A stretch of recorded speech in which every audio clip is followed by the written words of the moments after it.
بسم اللہ الرحمن الرحیم الحمدللہ رب العالمین والعاقبۃ للمتقین والصلاة والسلام علی سید الانبیاء والمرسلین اما بعد فاعوذ باللہ من السمیع العلیم من الشیطان اللعین الرجیم بسم اللہ الرحمن الرحیم یا بنی اسرائیل اذکروا نعمتی التی انعمت علیکم وأوفوا بعہدی اوفی بعہدکم وإیایا فارہبون صدق اللہ العظیم والصلاة والسلام علیک یا سیدی یا رسول اللہ وعلی آلک واصحابک یا سیدی یا حبیب اللہ الصلاة والسلام علیک یا سیدی یا رحمت للعالمین وعلی آلک واصحابک یا سیدی یا خاتم النبیین۔ آج ہم قرآن حکیم کے سیکھنے کا سلسلہ آگے بڑھاتے ہوئے قرآن حکیم سورہ بقرہ کی آیت نمبر 40 آپ کے سامنے تلاوت کرنے کا شرف حاصل کیا ہے۔ اللہ کریم نے ارشاد فرمایا یا بنی اسرائیل اذکروا نعمتی التی انعمت علیکم۔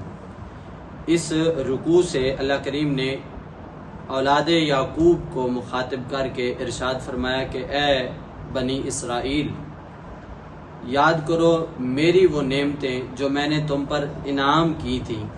وَأَوْفُوا بِعَہْدِي أُوفِ بِعَہْدِكُمْ، تم میرے ساتھ کیے ہوئے وعدے کو پورا کرو اور میں تمہارے ساتھ کیے ہوئے وعدے کو پورا کروں گا۔ وَإِيَّايَ فَارْہَبُونَ، اور صرف مجھ ہی سے ڈرو۔ یاد رہے کہ اولاد یعقوب، حضرت یعقوب علیہ السلام کی جتنی اولاد ہے، آگے جتنی ان کی قوم ہے، وہ بنی اسرائیل کہلاتی ہے۔ اسرائیل حضرت یعقوب علیہ السلام کا لقب تھا، اس لیے ان کو بنی اسرائیل کہا جاتا ہے۔ اللہ تعالیٰ نے حضرت یعقوب علیہ السلام کو اور آپ کی اولاد اور آپ کی قوم کو بڑی نعمتوں اور بڑی عظمتوں سے نوازا تھا، اس لیے رب العالمین نے فرمایا کہ میرے وہ انعامات یاد کرو جو میں نے تم پر کیے تھے، اور میرا یہ حکم کہ تم میرے وعدے کو پورا کرو، میں تمہارے وعدے کو پورا کروں گا۔ اللہ کریم نے حضرت آدم علیہ السلام سے لے کر تمام انبیاء سے جو وعدے فرمائے ہیں اور جو ان کی قوموں سے وعدے فرمائے ہیں وہ یہی ہیں کہ تم میری اتباع میں زندگی گزارو، میں اس کی تمہیں جزا دوں گا۔ اللہ کریم نے یہاں خاص طور پہ بنی اسرائیل کو مخاطب کر کے ارشاد فرمایا کہ مجھ سے کیے ہوئے وعدے تم اگر پورے کرو گے تو میں بھی تم سے وعدے کیے ہوئے پورے کروں گا کہ میں تمہیں اس کی جزا یعنی جنت عطا فرماؤں گا۔ آگے رب العالمین نے ارشاد فرمایا وَآمِنُوا بِمَا أَنزَلْتُ مُصَدِّقًا لِمَا مَعَكُمْ، اور فرمایا کہ ایمان لاؤ اس کتاب پر جو نازل کی ہے میں نے، مُصَدِّقًا لِمَا مَعَكُمْ، وہ جو تصدیق کرنے والی ہے اس کی جو تمہارے پاس ہے۔ وَلَا تَكُونُوا أَوَّلَ كَافِرٍ بِهِ، اور نہ ہو جاؤ پہلے جیسوں انکار کرنے والوں میں سے، یعنی جس طرح پہلی قومیں انکار کرنے والی تھی ان جیسے انکار کرنے والے نہ ہو جانا۔ اور آگے ارشاد فرمایا وَلَا تَشْتَرُوا، اور نہ بیچو بِآیَاتِی، میری آیات کو، ثَمَنًا قَلِیلًا، تھوڑی قیمت کے بدلے میں، وَإِيَّايَ فَاتَّقُونَ، اور صرف مجھ سے ڈرتے رہو۔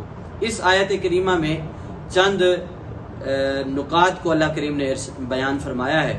سب سے پہلے تو یہ کہ وَآمِنُوا بِمَا أَنزَلْتُ، جو میں نے نازل کیا ہے اس پر ایمان لے آؤ۔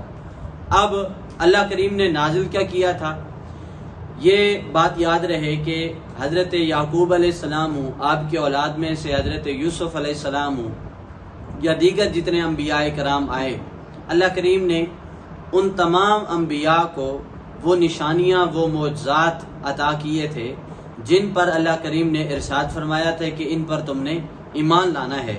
رب العالمین نے فرمایا کہ اس پر ایمان لاؤ جو میں نے تم پر نازل کیا ہے، اور وہ ہے مصدقا لما معکم، جو تمہارے پاس پہلے سے نشانیاں ہیں، یہ ان کی تصدیق کرنے والی ہے۔ یہ یاد رکھیں تمام انبیاء کرام ایک کے بعد دوسرا جو بھی نبی آئے انہوں نے یہی اعلان کیا کہ پچھلا نبی جو گزرا ہے وہ سچا تھا اور میں بھی اللہ کا سچا رسول ہوں، لہذا تم میری اطاعت کرو، اللہ سے ڈرو۔ آگے ارشاد فرمایا وَلَا تَكُونُوا أَوَّلَ كَافِرٍ بِهِ، اور پہلے انکار کرنے والوں میں سے نہ ہو جانا، کہیں ایسا نہ ہو کہ جس طرح پہلے لوگوں نے انکار کیا ہے تم بھی ویسے ہو جانا، یا پھر پہلے ہی تم انکار کر لینا۔ ارشاد فرمایا وَلَا تَشْتَرُوا بِآيَاتِي ثَمَنًا قَلِيلًا، یہاں اگلی بات رب العالمین نے ارشاد فرمائی ہے جو کہ بنی اسرائیل کا ایک وتیرہ تھا کہ وہ اللہ تعالیٰ کے احکامات جو اللہ تعالیٰ نے نازل فرمائے تھے ان کو تبدیل کر کے لوگوں کی طبیعت اور ان کے فیصلوں کے مطابق یا ان کی رضا کے مطابق، ان کی خواہش کے مطابق اس کو قرآن حکیم نہیں بلکہ دیگر جتنی گزشتہ کتابیں تھیں ان میں وہ تحریف کر دیا کرتے تھے، اس کے عوض وہ تھوڑی سی دنیا کی قیمت، دنیا کی دولت لے لیتے تھے۔ اللہ کریم نے اس طرف اشارہ فرمایا کہ اللہ تعالیٰ کے احکامات کو تھوڑی سی قیمت کے بدلے میں نہ بیچو۔ یہ تھوڑی سی قیمت سے مراد یہ نہیں ہے کہ وہ تھوڑا سا مال و دولت دیتے تھے۔ رب العالمین نے فرمایا کہ اگر دنیا کے سارے خزانوں کے منہ وہ تمہارے آگے کھول دیں تو رب العالمین کے احکامات کو تبدیل کرنے کے لیے وہ تھوڑی سی قیمت ہے، وہ زیادہ قیمت نہیں ہے، وہ زیادہ مال و دولت نہیں ہے، کیونکہ یہ دنیا کا مال و دولت صرف اور صرف دنیا تک ہے۔ اس لیے رب العالمین نے ارشاد فرمایا کہ میری ان آیات کو، میری نشانیوں کو، میرے بھیجے ہوئے احکامات کو تھوڑی قیمت کے بدلے میں نہ بیچو، یعنی نہ تبدیل کرو۔ وَإِيَّايَ فَاتَّقُونِ، اور خاص مجھ سے ڈرو۔ وَلَا تَلْبِسُوا الْحَقَّ بِالْبَاطِلِ، اور آگے ارشاد فرمایا کہ حق کو باطل کے ساتھ نہ ملاؤ۔ حق کو باطل کے ساتھ ملانا آج بھی اسی طرح رائج ہے۔ رائج سے مراد کہ ہم لوگوں نے حق کو باطل، باطل کو حق کے ساتھ ملا کر اس طرح پیش کیا ہے لوگوں کے سامنے کہ لوگ حق کو حق سمجھنا لوگوں کے لیے مشکل ہو گیا ہے اور باطل کو باطل سمجھنا لوگوں کے لیے مشکل ہو گیا ہے اس دور میں۔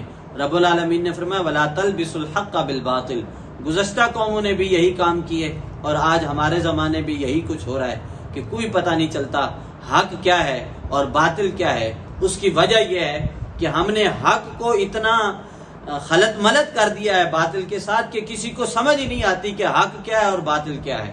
رب العالمین نے فرمایا وَلَا تَلْبِسُوا الْحَقَّ بِالْبَاطِلِ، باطل کو حق کے ساتھ نہ ملاؤ۔